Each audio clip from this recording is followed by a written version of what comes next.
yang sekarang lagi gencar-gencarnya orang bisa berekspresi di dunia sosial media.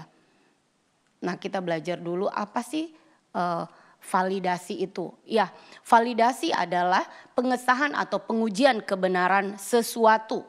Itu dari bahasa Indonesia, Kamus Besar Bahasa Indonesia.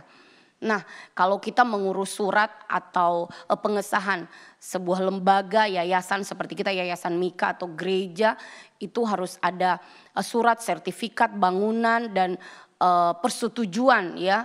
Bangunan itu ada, maka itu ada pengesahan, makanya itu harus valid, harus data yang otentik ya, data yang original, nggak bisa dipalsukan, nggak bisa juga fotokopi. Ya, kalau kita punya ke bank misalnya ada surat berharga kita dititipkan di bank, kita harus membawa surat tanda bahwa itu kepemilikan kita ya, seperti itu. Jadi data yang kita tunjukkan itu harus valid ya, pengujian kebenaran atas sesuatu.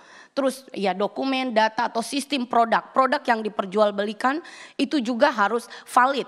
Ya, kalau di Indonesia harus sudah melalui sensor yaitu halal. Yang nggak bisa sesuatu yang tidak halal masuk ke negeri ini, seperti yang kemarin ya Amerika ini minta sesuatu yang barang-barang di Amerika minta Indonesia dihapuskan yang sifatnya berkaitan dengan halal itu.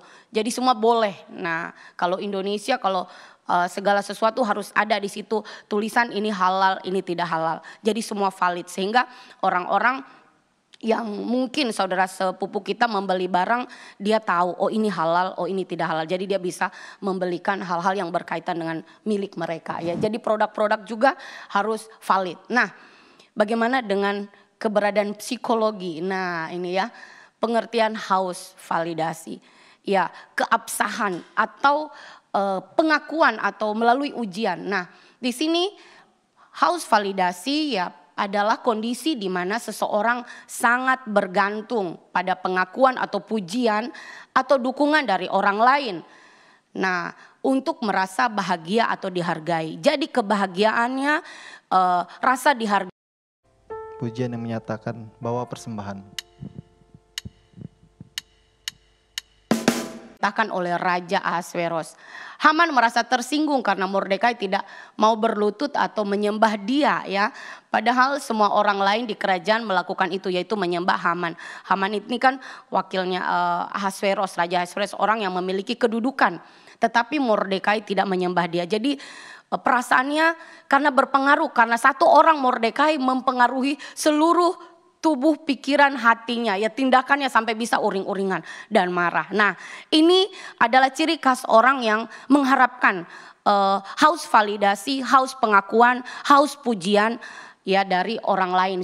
Ya kalau orang tidak mengakui dia, tidak memuji dia atau Haman, si Mordekai tidak menyembah dia, dia langsung marah dan uring-uringan. Salah satu contoh di 1 Samuel 15:24 ini dikatakan Saul. Ya Saul disuruh Tuhan, Tuhan berfirman kepada Samuel untuk menyuruh Saul sebagai raja pertama pada zaman orang Israel untuk menghancurkan orang Amalek. Karena orang Amalek ini jahat di mata Tuhan. Ketika umat Israel menyeberang Laut Merah, orang Amalek ini menyerang orang Israel dari belakang. Ya, jadi orang Amalek ini tidak benar. Nah, rajanya waktu itu Agag ya. Nah, terus ketika Saul pergi membantai orang Amalek, dia tidak membantai rajanya si Agag, dan bahkan lembu-lembu yang bagus-bagus dan bahkan harta bendanya itu yang bagus-bagus itu dijarah oleh si Saul. Dan Saul tidak mendengarkan perintah Tuhan ya, dan Saul berkata kepada Samuel, aku telah berdosa karena aku telah melanggar perintah Tuhan dan perkataanmu, karena aku takut kepada orang banyak dan mendengarkan perkataan mereka. Jadi dia takut kepada orang banyak katanya dan perkataan orang itu. Nah, kalau aku bantai semua gimana? Ya, jadi tidak memegang perintah Allah karena Tuhan suruh habiskan orang Amalek dari muka bumi. Tetapi Saul tidak melakukannya. Maka dia memohon, ampunilah dosaku dan kembalilah bersamaku sehingga aku dapat beribadah kepada Tuhan. Tetapi ketika dia pegang jubah Samuel langsung koyak. Artinya Tuhan mengatakan Tuhan sudah mengoyakkan kerajaanmu. Jadi Tuhan tidak berkenan lagi kepada Saul karena ketidaktaatan Saul. Karena Saul lebih mau mendengarkan perkataan orang banyak daripada firman Tuhan.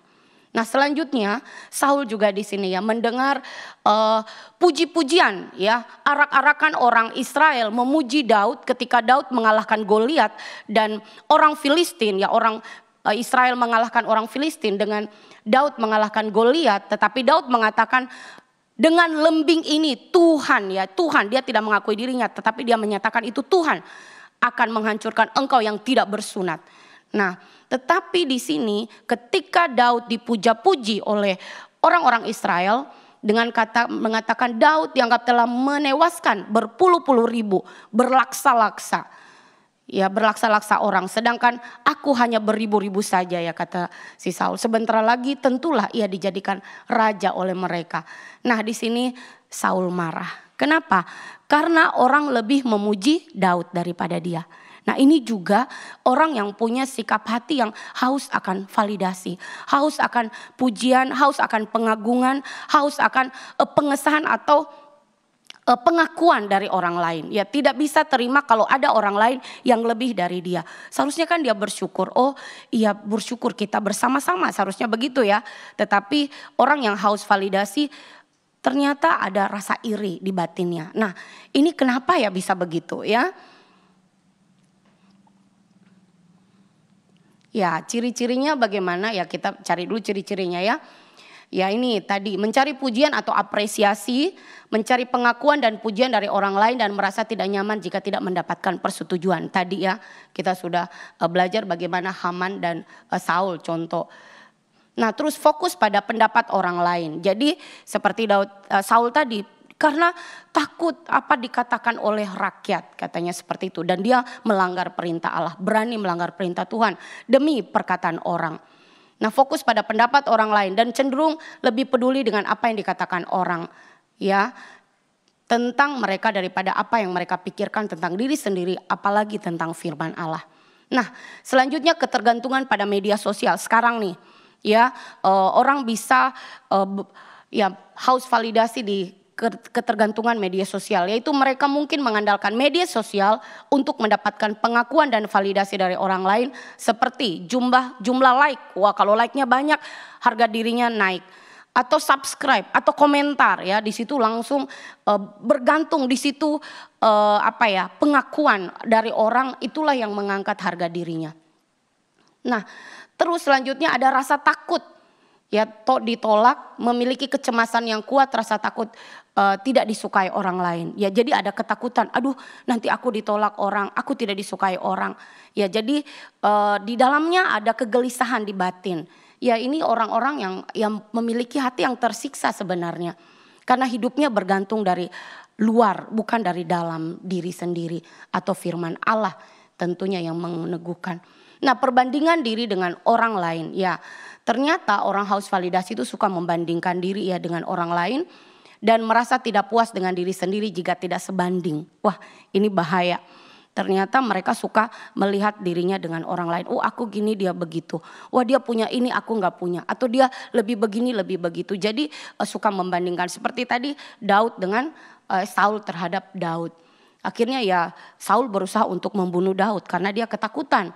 Dan dia suka membandingkan dirinya ya. Karena apa yang lihat dirinya yang kurang sedangkan orang lain kok bisa lebih gitu. Selanjutnya sulit mengambil keputusan ya. Jadi orang yang haus validasi ini kesulitan mengambil keputusan karena takut ya tidak disukai atau mendapatkan kritik ya. Dan mereka juga ketika dikritik ya mereka sulit untuk menerima kritikan.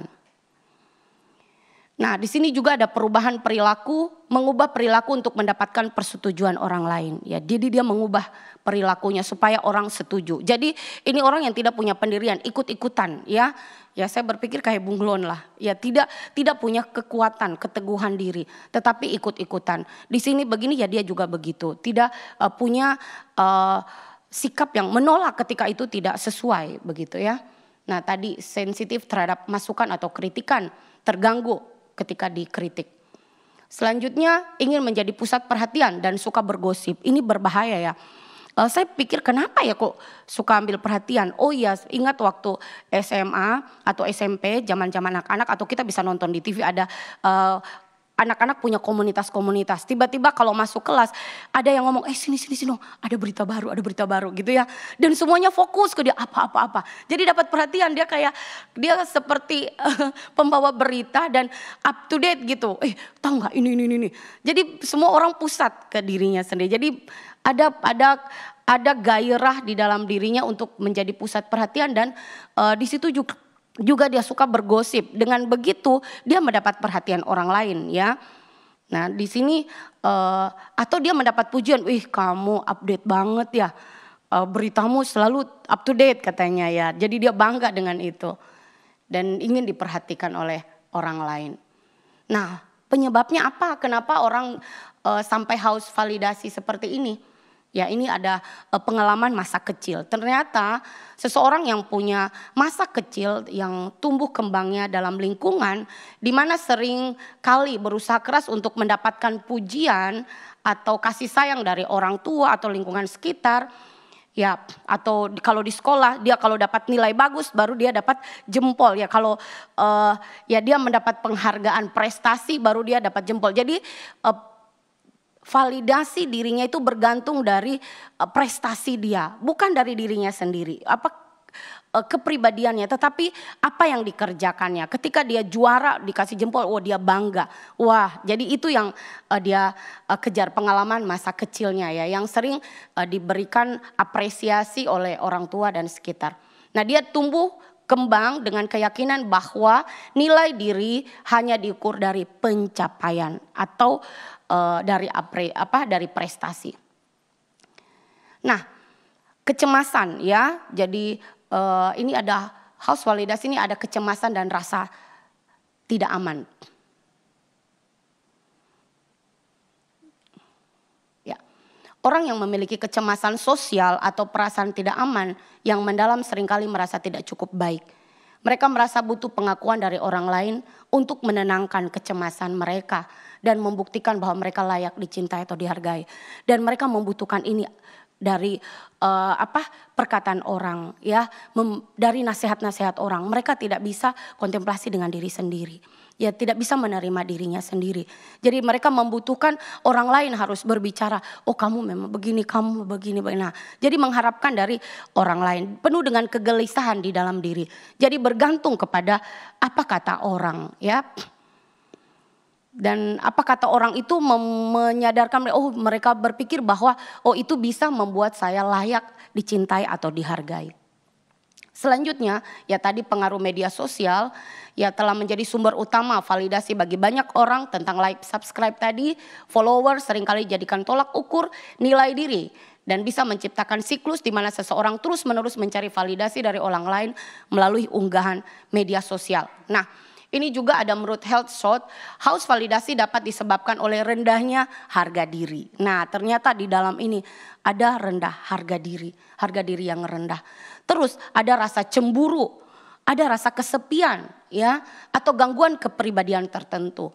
Nah, faktor-faktor ini dapat muncul ketika seseorang merasa diabaikan oleh lingkungan. Kalau lingkungan sudah tidak peduli, dia udah merasa udah merasa kesepian, udah merasa tidak nyaman. Ya. Dan akhirnya dia bisa cemburu dengan sesamanya. Nah, Adopsi Sentral juga menjelaskan bahwa orang dewasa yang haus validasi mungkin telah menerima terlalu banyak pengakuan eksternal yang tadi ya sudah kita bahas selama masa kecil. Pujian berlebihan saat masih kecil dapat membuat seseorang merasa berhak mendapatkan pengakuan yang sama ketika dewasa karena telah terbiasa menerima pujian. Kalau tidak dapat dipuji, dia misalnya melakukan sesuatu atau presentasi atau bekerja bagus tidak diakui, langsung dia lemes, langsung dia melempem, tidak punya gairah, tidak punya semangat. Karena semangatnya itu bergantung dari orang bisa, wow kamu hebat, kasih jempol, kamu luar biasa. Ya bukan berarti dia melakukannya itu untuk mencari pujian ya dari orang. Dan bukan motivasi ya di dalam dirinya saya harus lakukan yang terbaik. Dia mengharapkan pengakuan dari orang lain. Nah dampaknya apa haus validasi? Ya kebutuhan kelebihan akan validasi dapat berdampak negatif baik secara psikologis maupun sosial. Ya benar. Ya ini psikologis, ketergantungan emosional. Seseorang yang terlalu bergantung pada validasi orang lain mungkin akan kesulitan untuk merasa percaya diri ya, atau puas dengan dirinya sendiri. Jadi merasa tidak puas dengan diri sendiri. Mereka mungkin merasa hampa atau tidak berharga jika tidak mendapat pujian atau pengakuan yang mereka inginkan. Mereka mengharapkan pujian dari orang, mengharapkan kekuatannya itu dari orang lain dan bukan dari diri sendiri. Jadi ada ketergantungan emosionalnya. Nah, yang kedua adalah perubahan perilaku dan identitas. Ya, haus validasi seringkali menciptakan perasaan bahwa apapun yang dilakukan tidak pernah cukup. Ini bisa menyebabkan stres, berlebih, kelelahan emosional dan bahkan depresi jika kebutuhan tersebut tidak terpenuhi. Karena dia pengen lebih mau supaya orang itu melihat dia hebat, ya. Dia wow. Ya. Jadi akhirnya terjadilah perubahan perilaku dan identitas. Ya, identitasnya artinya bergantung dari orang lain. Ini saya renung, iya ya. Aduh, sangat sedih ya kalau kita memiliki ini. Nah, ini kenapa terjadi? Ya, kita belajar dari Kejadian 3 ayat 4 sampai 7. Nah, di sini belajar tentang bagaimana ketika Tuhan berfirman kepada Hawa dan juga manusia pertama Adam, ya, Adam dan Hawa, mereka boleh makan semua pohon dalam taman. Tetapi ketika Hawa jalan-jalan, hanya 2 pohon yang tidak boleh dimakan. Ular, ya. Si ular nguji si Hawa. Bukankah Tuhan bilang jangan dimakan semua pohon dalam taman? Ya, padahal boleh dimakan. Setelah itu Hawa jawab, boleh kok dimakan kata Tuhan semua pohon, cuma 2 yang gak boleh. Pohon pengetahuan yang baik dan yang jahat dan pohon kehidupan. Terus kata si ular bilang,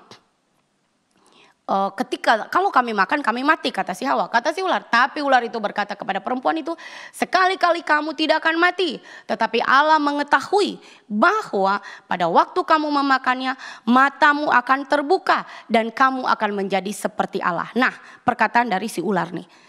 Kamu akan menjadi seperti Allah, tahu tentang yang baik dan yang jahat. Wih, langsung dipikirnya perkataan si ular. Padahal ya kita tahu ular gak ngomong begitu. Mereka itu Tuhan sudah ciptakan segambar dan serupa dengan Allah. Itulah identitas status diri mereka. Ya, ciptaan Tuhan yang mulia, diciptakan segambar dan serupa dengan Allah. Karena firman Tuhan berkata, baiklah kita menjadikan manusia menurut gambar dan rupa kita. Tuhan menciptakan manusia segambar dan serupa dengan Allah. Dan Tuhan menganugerahkan kepada mereka juga kuasa atas alam semesta ini. Ya, Tuhan katakan supaya mereka berkuasa atas ikan-ikan di laut, burung-burung di udara, ternak, seluruh bumi. Ya, seluruh bumi.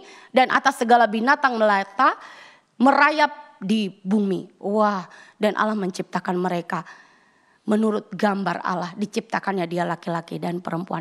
Inilah status identitas mereka. Mereka digambar serupa dengan Allah, diciptakan segambar dan serupa dengan Allah. Tapi si ular ya mencobai Hawa, kamu akan menjadi seperti Allah.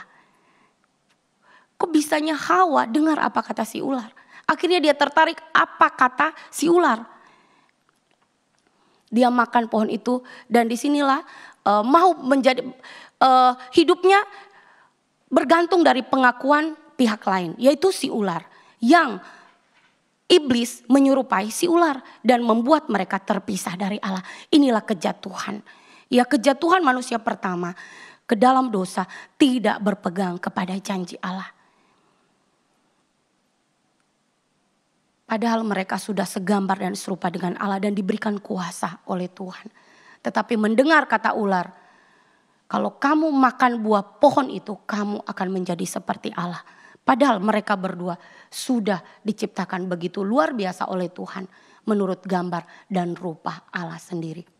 Nah, bagaimana kita mengatasi haus validasi ini? Di sini saya belajar beberapa hal, yaitu pertama adalah kontemplasi diri sendiri. Nah, proses perenungan atau memikirkan secara mendalam tentang diri sendiri, ini penting. Nilai-nilai, keyakinan, perilaku dan tujuan hidup. Kita bisa kontemplasi, saya ada di dunia ini karena apa? Nilai-nilai apa yang harus saya pegang? Ya, apa yang harus tujuan hidup, perilaku apa yang harus saya lakukan, tujuan hidup saya apa. Ya, sehingga tidak bergantung dari orang lain yang menentukan tujuan hidupmu, menentukan perilakumu, tetapi kita sendiri sadar siapa kita. Nah, di dalam kebenaran firman Tuhan, ya konsep diri atau identitas diri yang benar ini yang harus kita miliki sebagai umat percaya. Tadi ya di dalam kitab Kejadian yang sudah kita bahas, kamu adalah ciptaan baru, diciptakan segambar dan serupa dengan Allah. Itu dalam Kejadian 1 ayat 26. Nah, ketika manusia jatuh dalam dosa, Yesus Kristus datang untuk menebus dosa kita dan kita menjadi umat yang percaya kepada Tuhan. Kita tidak lagi menjadi ciptaan yang lama, tetapi kita adalah ciptaan yang baru. Yang lama itu sudah berlalu, yang baru sudah datang. Artinya kita itu menjadi milik Yesus Kristus karena darahnya yang kudus itu yang menyucikan kita dari segala kejahatan, dari segala dosa, dari intimidasi iblis, dari segala kuasa kegelapan yang membawa kita kepada keterpurukan, ya, kepada hidup yang jauh dari Allah. Dan anugerah Allah di dalam Yesus Kristus, inilah yang harus kita renungkan. Siapa kita? Saya adalah milik Tuhan. Saya adalah ciptaan yang baru. Saya diciptakan segambar dan serupa dengan Allah. Ini yang harus kita nyatakan. Ya, kalau saya baca tentang psikologi, bagaimana sikap kita, katanya di depan cermin. Ini harus dinyatakan. Saya adalah ciptaan baru. Ya, ada teman cerita ketika dia pergi ke psikolog, psikolog atau psikiater, dia curhat tentang dirinya, disampaikan ini, setiap hari di depan cermin kamu sampaikan siapa dirimu. Saya adalah ciptaan Tuhan, saya berharga, saya mulia. Harus menyatakan itu dan itu harus meresap di dalam pikiran dan hati kita sehingga kita tidak mudah diombang-ambingkan. Nah, dikatakan juga kamu adalah milik Allah. Orang yang ditebus oleh darah Yesus yang mahal di dalam Efesus 1 ayat 13. Kita bukan milik kita lagi, tapi kita adalah milik Allah. Kepunyaan Allah. Wah, kalau kita milik Allah, kenapa kita harus takut? Kita milik Tuhan. Artinya kita dilindungi, kita dijaga, kita ditolong, kita dipelihara oleh Allah. Dan dikatakan di 1 Korintus 3 ayat 16 dan 17. Kamu adalah bait Allah yang kudus dan roh Allah diam di dalam kamu. Luar biasa, Tuhan melihat kita, Tuhan memandang kita. Dikatakan kita adalah baitnya yang suci. Di dalam diri kita ini roh kudus Allah berdiam. Allah Bapa, Allah Anak, Allah Roh Kudus. Allah Roh Kudus tinggal di dalam kita dan tidak pernah meninggalkan kita. Yang terus menuntun, ya, menyertai, menolong, memberikan penghiburan, memberikan penguatan kepada kita. Nah, dikatakan juga Yesaya 43 dan di Yeremia 31 ayat 3 di sana, kamu adalah biji mata Allah. Dan dikatakan kamu berharga dan mulia. Dan dikatakan di Yeremia, aku mengasihi engkau, kasihku itu kekal. Wah, aku mengasihi engkau dengan kasih yang kekal. Ya, di Yeremia 31 ayat 3. Ya, jadi seorang yang haus validasi dari luar, dia harusnya kontemplasi dengan dirinya, siapa dia? Sebagai umat pilihan Allah yang telah ditebus Yesus Kristus, harus sadar dia adalah umat pilihan Allah yang dikasihi, yang ditebus, ditolong Tuhan, yang berharga di mata Tuhan. Dan dikatakan kamu adalah biji mataku. Ya, di dalam kitab Yesaya, biji mata itu dijaga oleh Allah. Kita aja punya biji mata, kena sedikit kita udah menjaganya luar biasa. Ya, dari debu, dari apapun kita menjaga biji mata. Tuhan katakan kita biji matanya. Artinya Tuhan fokus. Ya, Tuhan memperhatikan, Tuhan melihat di mana kita berada. Dan dikatakan di dalam kitab Mazmur, Allah matanya itu melihat alam semesta ini. Sorot matanya melihat anak manusia. Tuhan melihat kita.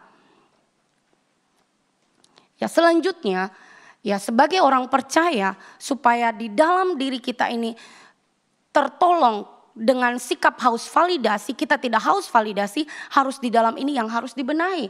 Yaitu memiliki konsep diri yang benar. Terus yang kedua adalah beriman teguh kepada janji Allah. Tuhan berkata, percayalah kepada Tuhan dengan segenap hatimu. Jangan bersandar kepada pengertianmu sendiri. Ya, orang haus validasi dia bersandar kepada pengertian sendiri. Wah, aku nggak ada kawan, aku nggak punya teman, aku butuh teman. Aku hidupnya bergantung kepada teman. Kata teman ini pergi-pergi. Nah, ini bahaya untuk anak-anak yang dalam masa remaja ya. Ya mereka sedang mencari jati diri, dan ini kalau tidak kuat dia di dalam jati diri yang benar ini, dia bisa mencari di luar, di dalam persahabatan yang tidak kudus, tidak benar. Ini sangat berbahaya. Dan kita sekalian anak-anak Tuhan, walaupun usia kita juga semakin dewasa dan dalam pertumbuhan iman, kita juga bisa harus mawas diri ya dengan keberadaan haus validasi. Nah, di sini kita belajar supaya kita percaya sepenuhnya kepada Tuhan. Jangan bersandar kepada pengertian kita. Akui Tuhan dalam segala laku. Ketika kita melakukan sesuatu, kita akui Tuhan berkati pekerjaanku. Tuhan berkati hidupku, berkati hariku ini, sepanjang hari ini. Pimpin sertai aku. Dan kita lakukan, percayalah Tuhan beserta dengan kita. Ya, ketika kita melakukan yang benar, kita gak perlu harus terganggu dengan orang lain. Karena Tuhan itu menyertai. Dan Tuhan dia juga yang akan meluruskan jalan kita. Itu indah betapa Allah memelihara kita. Jadi kita harus beriman teguh kepada Allah. Kepada janjinya, kepada perkataan firman-Nya. Yang ketiga, berhenti membandingkan diri dengan orang lain. Belajar menerima diri sendiri. Nah, orang haus validasi ini suka membandingkan diri dengan orang lain. Di sini harus di stop, diberhentikan. Dan belajar menerima diri. Kita punya kekurangan. Oh, saya punya kekurangan ini. Ya kita harus terima kekurangan kita. Karena kita gak bisa ya. Misalnya kekurangan kita apa ya. Di dalam bidang apa kita kurang. Ya yang lain bisa. Kita ada yang kekurangan-kekurangan di bidang-bidang tertentu. Ya kita terima. Dan kita juga harus memahami bahwa di bawah kolong langit ini tidak ada yang sempurna. Kita harus sadar itu. Ya kita lihat teman-teman kita, sempurnakah kita di sini? Kita semua tidak sempurna. Tak ada satu orang pun yang sempurna. Hanya Yesus saja yang sempurna. Dia Allah yang sejati, dia tidak berdosa. Ya dikatakan di dalam Roma, semua manusia telah kehilangan kemuliaan Allah. Semua manusia telah bobrok, jatuh ke dalam dosa. Terus ngapain kita perbandingkan diri kita dengan orang lain? Bukankah semua sama, tidak sempurna? Sehingga kita tidak bergantung kepada orang lain hidup ini. Ya kita harus belajar menerima diri sendiri. Nah setelah itu kita bisa terima diri, kita bisa mengenal diri kita sendiri. Ya kembangkan talenta yang Tuhan percayakan. Di dalam kitab Matius dikatakan ya Tuhan memberi talenta, siapa yang mengembangkannya maka Tuhan tambah-tambahkan. Ya kepada kita diberi kasih karunia, hikmat, tambahkanlah talenta ya. Kalau orang haus validasi ini mengatasinya tambahkan talenta. Apa lagi ya yang Tuhan percayakan? Saya mau belajar apa lagi? Saya mau belajar apa lagi? Saya belajar apa lagi? Ya banyak hal yang harus dipelajari. Supaya itu menolong kita tidak fokus kepada orang tetapi kita mengembangkan diri. Ya kita bisa terima kekurangan kita tetapi kita juga bisa mengembangkan diri kita untuk lebih baik. Nah, jangan terbebani dengan ekspektasi orang lain. Fokus kepada pengembangan diri atau talentamu. Nah, di sini juga di haus validasi ini kita juga di dalam pikiran ini harus dipenuhi dengan pikiran positif. Jangan sampai kita berpikir negatif. Wah, aku begini, aku begini, aku begini. Ya, ketika kita melihat diri kita terlalu negatif, kita tertindih. Ya, kita tidak bisa bangkit, tetapi kita berpikir positif. Ya firman Tuhan mengatakan Filipi 8, pikirkanlah semua yang indah, semua yang mulia, semua yang patut didengar, patut dipuji. Pikirkanlah semuanya itu. Ya, pikirkan semuanya itu. Maka damai sejahtera Allah akan memenuhi hati dan pikiranmu. Ketika kita merenungkan firman Tuhan, hati dan pikiran kita ini dipenuhi dengan damai sejahtera. Bahkan di kitab Mazmur dikatakan, ketika mata memandang Tuhan, mataku itu bercahaya. Ketika aku merenungkan firman Tuhan, mataku bercahaya. Melihat masa depan yang penuh pengharapan. Itu hanya di dalam Tuhan. Karena itu betapa penting kita menjaga hati dan pikiran kita dengan kebenaran Allah. Selanjutnya jangan takut jika ditolak ya. Dihindari atau dijauhi orang. Karena kita harus sadar bahwa ada satu sobat yang setia. ya, yang selalu menjaga, menolong, melindungi kita, ya, yang selalu bersama kita, yaitu Tuhan. Dia Immanuel. Dia tidak pernah meninggalkan kita. Kita punya sahabat, kita punya teman, kita punya pasangan, ya. Beberapa waktu lalu, ya, bisa kita lihat di media sosial pasangan yang meninggalkan, pasangannya orang tua meninggalkan anak membiarkan orang tua, dan kita melihat dunia ini mengerikan. Ya, kalau di lingkungan mana kita berada, nah ini juga salah satu, jaga persahabatan lingkungan yang benar. Ya, diamlah di dalam komunitas lingkungan yang bertumbuh di dalam Tuhan. Ketika kita salah bergaul, karena pergaulan yang buruk itu merusak kebiasaan yang baik. Ya, ketika kita bergaul dengan orang-orang yang memandang hidup ini dengan cara Tuhan memandang, ya, melihat diri kita dengan cara Tuhan melihat, maka kita di situ boleh bertumbuh, bisa menerima kita apa adanya. Ya, hindari lingkungan-lingkungan yang toksik.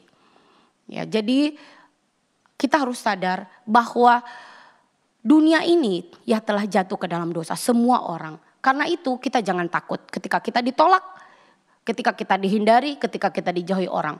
Ya, ada Yesus yang bersama dengan kita, karena Yesus Tuhan kita. Ya, dia menyertai kita di firman Tuhan. Dia adalah Immanuel, ya.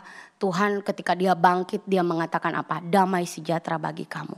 Tuhan berkata juga, jangan takut. Di dalam Alkitab, dari Kejadian sampai Wahyu, ada 365 kata jangan takut. Jangan takut. Setiap hari kita gak perlu takut. Kenapa? Karena ada Tuhan. Jangan takut apa kata orang tentang diri kita. Jangan takut diejek orang. Jangan takut dihindari orang. Jangan takut ditolak orang.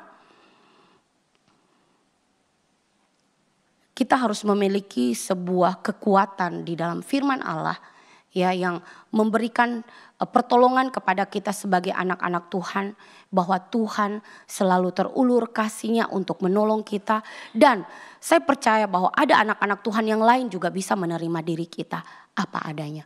Nah, di sini ada doa dari Reinhold Niebuhr mengatakan demikian. Tuhan, karuniailah saya ketabahan untuk menerima hal-hal yang tidak bisa saya ubah. Apa yang tidak bisa kita ubah? Latar belakang kita, ya, gak bisa ubah, kita ubah. Orang lain berpikir tentang kita gak bisa ubah. Bisa gak kita ubah orang berpikir tentang kita? Bisa gak? Gak bisa. Kita gak bisa orek-orek orang itu pikirannya tentang kita, atau mulutnya berbicara tentang kita. Kita gak bisa ubah dia. Karena itu memang pikiran dia. Kita gak bisa ubah. Ya, jadi kita harus belajar terima, ya gak apa-apa dia bicara begitu. Ya, itu memang dia juga menunjukkan identitas dirinya seperti apa. Ya, kita gak perlu terganggu dengan omongan orang terhadap kita. Kecuali ada orang yang menegur kita, ya kita harus terbuka. Dengan menegur atau memberikan nasihat yang baik, kita harus terbuka. Ya. Nah, Tuhan karunialah saya ketabahan untuk menerima hal-hal yang tidak bisa saya ubah. Latar belakang. Kalau wajah sekarang bisa diubah, ya enggak? Orang bisa ubah wajahnya, hidung pesek jadi hidung mancung. Sekarang operasi plastik udah banyak dilakukan. Ya. Selanjutnya, berikan keberanian untuk mengubah hal-hal yang bisa saya ubah. Apa yang bisa kita ubah? Ya, kita bisa mengubah cara berpikir kita bisa mengubah. Oh, diri saya kurangnya ini, oh saya harus belajar untuk menerima, tapi saya bisa mengembangkan diri di bidang yang lain, ya. Nah, dalam hal apa? Karakter. Kita minta pertolongan Tuhan untuk menolong kita, membantu kita dalam karakter kita, ya, di dalam mengasihi orang, di dalam kedisiplinan, di dalam pekerjaan, kita minta pertolongan Tuhan. Ya, Tuhan karuniai saya ketabahan menerima apa yang tidak bisa saya ubah, latar belakang, masa lalu nggak bisa kita ubah. Ya, keberanian untuk mengubah hal-hal yang bisa saya ubah. Ubah apa yang harus kita ubah, yaitu karakter kita, dan juga kita minta Tuhan memberi kita anugerah untuk menambahkan talenta-talenta di dalam diri kita. Dan doa selanjutnya, dan kebijaksanaan untuk membedakan keduanya. Bijaksana dalam membedakan kedua hal ini. Nah, akhirnya apa yang kita nikmati? Sukacita sejati. Sukacita sejati lahir dari kesadaran kita bahwa Tuhan terlibat dalam segala sesuatu yang kita lakukan, kita kerjakan di sepanjang hidup kita. Tuhan tidak pernah meninggalkan kita. Tuhan beserta dengan kita, Jadi di dalam hidup ini sikap haus validasi, ya kita harus menyadari bahwa itu tidak perlu ada dalam diri kita. Karena hati kita ini, diri kita ini diterima oleh Allah apa adanya. Dan Tuhan mau menolong kita, memperbaiki kita. Tuhan mau kita dibaharui hari lepas hari. Dan semua orang di dunia ini sedang bergumul dengan dirinya sendiri. Jadi kita gak bisa bergantung dari orang, karena dia juga bergumul dengan dirinya sendiri. Ya setiap pribadi kita. Karena itu mari kita fokuskan hidup kita, hubungan relasi kita dengan Tuhan. Di dalam pergaulan yang erat dengan Allah. Pikirkan firman Allah, renungkan firman Allah siang dan malam. Karena firman Tuhan itu yang akan menuntun. Menolong, mengokohkan iman kita untuk terus bersandar kepada Tuhan. Saya berpikir bahwa kata-kata apa, nasihat-nasihat apa, firman Allah itu jawabannya. Ya bagi orang-orang yang memiliki kehausan validasi, kehausan pengakuan, kehausan pujian, ya. Karena di dalam kehausan itu ada sebuah kebutuhan, dan kebutuhan ini kebutuhan yang seharusnya nggak perlu ada, karena kita sudah diakui oleh Allah. Tuhan sudah mengakui diri kita sudah diterima oleh Dia. Kita ditebus, kita diangkat jadi anak, kita menjadi biji matanya, itu sudah cukup. Dan berjalanlah di dalam pimpinan dan kasih karunia-Nya. Bergantung sepenuhnya kepada Tuhan. Dan ketika kita menemukan ada orang-orang yang haus validasi, berdoalah untuknya. Dan ambil waktu bersama dia dan ya membicarakanlah dengan sopan, dengan baik, dengan hikmat sehingga dia tidak tersinggung. Dan tidak bergantung juga kepada kita. Ya mari kita bersyukur kepada Tuhan untuk kesempatan yang boleh Tuhan percayakan kita beribadah di siang hari ini. Mari kita berdoa.